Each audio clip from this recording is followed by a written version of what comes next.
శ్రీకాకుళం టౌన్లో అంటే బలగ ఏరియాలో ఒక ల్యాండ్ ఇష్యూకి సంబంధించి అక్కడ జరిగిన ఒక ఫ్రాడ్ అంటే ఫేక్ డాక్యుమెంట్స్ పెట్టి దానికి రిజిస్ట్రేషన్ చేయడం, దానికి సంబంధించిన కేసుకి సంబంధించి ఈరోజు ఈ ప్రెస్ మీట్ పెట్టడం జరిగింది. సో ఈ ల్యాండ్ సైట్ వచ్చి మనకి చాపరం దగ్గర బలగ లిమిట్స్లో ఒక దీని వర్త్ ఒక 3 నుంచి 4 crores ఉంటుంది మనకి మార్కెట్ వాల్యూ. సో ఇది 35/13 ఈ ఇందులో ఉన్న సర్వే నెంబర్లో ప్లాట్ నెంబర్స్ 84, 85, 86. ఇది ఒక 900 square feet ల్యాండ్ సైట్ ఏదైతే ఉందో ఆ సైట్ని 1988 తర్వాత 1992లో ట్రాన్సాక్షన్స్ జరిగాయి. 92లో దీనిని అందవరపు గోవిందరాజుల దగ్గర నుంచి ఒక పర్సన్ పర్చేజ్ చేస్తారు. ఇప్పుడు ఎవరైతే కంప్లైనెంట్ ఉన్నారో వాళ్ళ ఫాదర్ దీన్ని పర్చేజ్ చేయడం జరుగుతుంది. బట్ వీళ్ళు ఏంటంటే ఉద్యోగరీత్యా వీళ్ళు హైదరాబాద్లో సెటిల్ అయి ఉంటారు, ఇక్కడ లేరు. సో అప్పటి నుంచి ఆ సైట్ ఖాళీగా ఉండడంతో ఇక్కడ కొంతమంది ఏం చేశారంటే దాన్ని అందవరపు గోవిందరాజుల యొక్క డాటర్ ఎవరైతే ఉన్నారో వాళ్ళ దగ్గర నుంచి పర్చేజ్ చేసినట్లు ఒక డాక్యుమెంట్ క్రియేట్ చేసి రిజిస్ట్రేషన్ చేశారు. సో ఇందులో ఫ్రాడ్ ఏంటంటే ఈ అందవరపు గోవిందరాజులు ఎవరైతే ఉన్నారో అతను బ్రతికే ఉన్నాడు. బట్ వీళ్ళు ఏం చేశారంటే అతను చనిపోయినట్లు ఒక ఫేక్ డెత్ సర్టిఫికెట్ ఒకటి తీసుకున్నారు. అంటే అతను చనిపోయాడని చెప్పేసి ఒక సర్టిఫికెట్ తీసుకొని అదే సర్టిఫికెట్ పైన ఒక ఫ్యామిలీ సర్టిఫికెట్ కూడా ఒకటి తీసుకున్నారు. ఏంటంటే అందవరపు గోవిందరాజులకి ఒక్కరే డాటర్ ఉన్నారు, ఆవిడ పేరు అందవరపు రజని అని చెప్పి ఒక ఫ్యామిలీ హెయిర్ సర్టిఫికెట్ కూడా తీసుకున్నారు. బట్ యాక్చువల్గా మన ఇన్వెస్టిగేషన్లో ఏంటంటే అందవరపు గోవిందరాజుల పర్సన్ ఎవరైతే ఉన్నారో అతను బ్రతికే ఉన్నారు. అతనికి 3 పిల్లలు, 2 అబ్బాయిలు, 1 అమ్మాయి ఉన్నారు. సో బట్ వీళ్ళు ఈ 2 కూడా ఫేక్ డాక్యుమెంట్స్ క్రియేట్ చేసి ఈ డాక్యుమెంట్ బేసిస్ తోటి ఏ రజని, యాక్చువల్గా వాళ్ళ ఇంటి పేరు అడపాల రజని, బట్ మనకి ఆధార్ కార్డులో ఏ రజని అని రాపించుకొని ఈ ఏ రజని అన్న వ్యక్తే అందవరపు రజని అని చెప్పేసి ఆధార్ కార్డుని పెట్టేసి రిజిస్ట్రేషన్ చేయడం జరిగింది. రిజిస్ట్రేషన్ చేసేటప్పుడు కూడా ఏంటంటే ఇందులో ఏం చేయాలంటే యాజ్ పర్ రిజిస్ట్రేషన్ యాక్ట్ మనకి చేయవలసింది ఏంటంటే 5 lakhs అబౌవ్ ట్రాన్సాక్షన్ ఏది ఉన్నా కూడా దానికి పాన్ కార్డ్ తీసుకోవాలి. బట్ ఇక్కడ పాన్ కార్డ్ అన్నది సబ్ రిజిస్ట్రార్ గారు తీసుకోలేదు. పాన్ కార్డ్ ఏమీ లేకుండా జస్ట్ మనకి ఏదైతే వీళ్ళు ఒక అగ్రిమెంట్ చేసుకొని ఉంటారో ఈ అగ్రిమెంట్లో దపదపాలుగా మాకు కొంచెం అమౌంట్ ఒక 35 లక్షల రూపాయల అమౌంట్ వచ్చిందని చెప్పి ఏదైతే రాశారో దాని బేసిస్ మీద పాన్ కార్డ్ లేకుండా రిజిస్ట్రేషన్ చేశారు. బట్ మనకు అదే రిజిస్ట్రేషన్ యాక్ట్లో ఇంకొక ఆల్టర్నేటివ్ ఏముందంటే ఇన్ కేస్ ఎవరికైనా పాన్ కార్డ్ లేకపోతే Form 60 ఫిల్ చేయవలసి ఉంటుంది.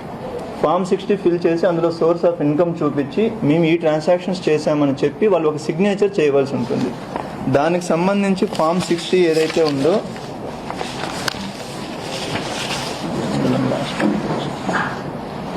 ఆ Form 60లో కూడా ఎక్కడా వీళ్ళు సిగ్నేచర్స్ కూడా లేవు. సో విచ్ మీన్స్ దానికి కావాల్సిన పాన్ కార్డు వెరిఫికేషన్ తీసుకోలేదు, Form 60 తీసుకోలేదు. అలానే మనకి అగ్రిమెంట్లో ఏదైతే పేరు ఉంటుందో ఆ పేరే సేమ్ అడ్రస్ తోటి మనకు ఆధార్ కార్డులో ఉండాలి. ఆ మినిమం వెరిఫికేషన్ కూడా చేయకుండా సబ్ రిజిస్టర్ గారు ఎవరైతే ఉన్నారో అప్పుడు ఆమ్దాల వలస సబ్ రిజిస్టర్ ఎవరైతే ఉన్నారో దాన్ని రిజిస్ట్రేషన్ చేయడం జరిగింది. సో ఇది ఫర్దర్గా ఇన్వెస్టిగేట్ చేసినప్పుడు మనకి తెలిసింది ఏంటంటే ఎవరైతే ఇతను తెలుగు సతీష్ కుమార్ అన్న పర్సన్ ఎవరైతే ఉన్నారో ఈ పర్సన్ ఈజ్ ద మెయిన్ దీన్ని మొత్తాన్ని ఆర్గనైజ్ చేసి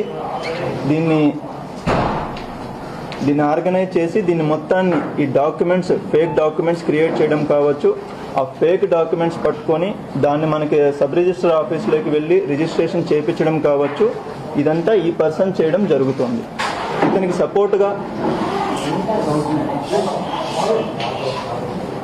ఇతనికి సపోర్టుగా ఎవరైతే త్రినాథ్ అన్న వ్యక్తి ఉన్నారో ఇతను కూనా పెద్దిరాజు తోటి కలిసి ఈ డాక్యుమెంట్స్ ఈ ఫేక్ డాక్యుమెంట్స్ అన్ని క్రియేట్ చేయడం, ఈ అగ్రిమెంట్ క్రియేట్ చేయడం ఇవన్నీ జరిగాయి. దీనికి సంబంధించి ఎవరైతే రిసీవర్ అంటే బయ్యర్ పర్చేజర్ ఎవరైతే ఉన్నారో వీళ్ళు వచ్చేసి ఈ ఎక్స్ స్పీకర్గా ఎవరైతే వర్క్ చేశారో తమ్మినేని సీతారాం గారి అబ్బాయి తమ్మినేని వెంకట శ్రీరామ చిరంజీవి నాగ అలియాస్ నాని ఈ వ్యక్తి నేమ్ తోటి రిజిస్ట్రేషన్ చేసుకోవడం జరిగింది ఇది. సో ఇందులో ఏంటంటే వాళ్ళు ఎవరైతే పర్చేజర్ బయ్యర్ ఉన్నారో ఆ నాని కావచ్చు, ఆ తమ్మినేని సీతారాం గారు కావచ్చు, వాళ్ళ స్పౌజ్ తమ్మినేని వాణి గారు ఎవరైతే ఉన్నారో వీళ్ళ 3 కలిసి వాళ్ళ కాలేజీలో ప్రైవేట్ డిగ్రీ కాలేజ్ ఏదైతే ఆమ్దాల వలసలో రన్ చేస్తున్నారో అందులో ఉన్న 4 లెక్చరర్స్ ఫ్యాకల్టీ మెంబర్స్ ఎవరైతే ఉన్నారో వాళ్ళని సాక్షి సంతకాలు పెట్టించారు ఈ 2 డాక్యుమెంట్స్లో. మనం ఎప్పుడైనా రిజిస్ట్రేషన్ చేసేటప్పుడు సాక్షి సంతకాలు ఎందుకు పెడతారంటే, ఎవరైతే బయ్యర్ ఉన్నారో ఆ వ్యక్తి నాకు తెలుసు, అలానే ఎవరైతే సెల్లర్ ఉన్నారో అమ్ముతున్న వ్యక్తి కూడా నాకు తెలుసు అన్న దాని మీద సాక్షి సంతకాలు పెడతారు. బట్ ఈ నలుగురికి ఎవరికి సెల్లర్ ఎవరైతే రజనీ ఉన్నారో ఆ పర్సన్ పరిచయం లేదు, ఆవిడ ఎక్కడ ఉంటారో కూడా తెలియదు యాక్చువల్గా వీళ్ళకి. సో జస్ట్ వాళ్ళు పెట్టమని చెప్పారు కాబట్టి వీళ్ళు పెట్టేశారు. దీని అంతటికీ కూడా ఏంటంటే, ఈ రజనీకి కావచ్చు, వాళ్ళ అల్లుడు లక్ష్మణ్ రావు ఎవరైతే సతీష్ దగ్గర అసిస్టెంట్గా ఉన్నారో వాళ్ళకి కావచ్చు, సతీష్ గారికి కావచ్చు, పెద్దిరాజు గారికి కావచ్చు, వీళ్ళందరికీ కూడా అమౌంట్స్ పే చేయడం జరిగింది. వాళ్ళు ఎవరైతే తమ్మినేని సీతారాం గారు ఉన్నారో, తమ్మినేని వాణి గారు అండ్ నాని అలియాస్ నాని ఎవరైతే ఉన్నారో వీళ్ళు పే చేయడం అన్నది జరిగింది. దీనిలో మనకి రజనీ అన్న వ్యక్తి ఎవరైతే ఉన్నారో ఈవిడ యాక్చువల్గా ఒడిస్సా జైపూర్ అక్కడ నివసిస్తూ ఉంటారు. వీళ్ళు వాళ్ళకి సంబంధించిన అల్లుడు లక్ష్మణ్ రావు ఎవరైతే ఇక్కడ ఉన్నారో అతను ఇక్కడ లోకల్గా ఉంటాడు. ఇతని ద్వారా సతీష్ అన్న పర్సన్ వాళ్ళని తీసుకొని వచ్చి ఇక్కడ ఈ రిజిస్ట్రేషన్ చేయడం, ఇలా ఏవైతే వేకెంట్ సైట్లు ఉన్నాయో వాటికి ఫేక్ సర్టిఫికెట్స్ క్రియేట్ చేయడం, ఈ రిజిస్ట్రేషన్స్ అన్ని చేయించడం జరుగుతుంది. ఇందులో A2 సతీష్ ఎవరైతే ఉన్నారు ఇతని పైన ఆల్రెడీ మనకు శ్రీకాకుళం రూరల్ పోలీస్ స్టేషన్లో 2 కేసెస్ ఉన్నాయి. రీసెంట్గా ఒక 3 months బ్యాక్ ఏదైతే అక్కడ ఒక సైట్లో వేకెంట్ సైట్లో వెళ్ళి వీళ్ళు ఆక్యుపై చేయడానికి ట్రై చేస్తే అక్కడ పబ్లిక్ పట్టుకొని పోలీస్కి అప్పచెప్పిన కేసు ఏదైతే ఉందో ఆ కేసులో కూడా ఇతను ప్రథమ ముద్దాయి.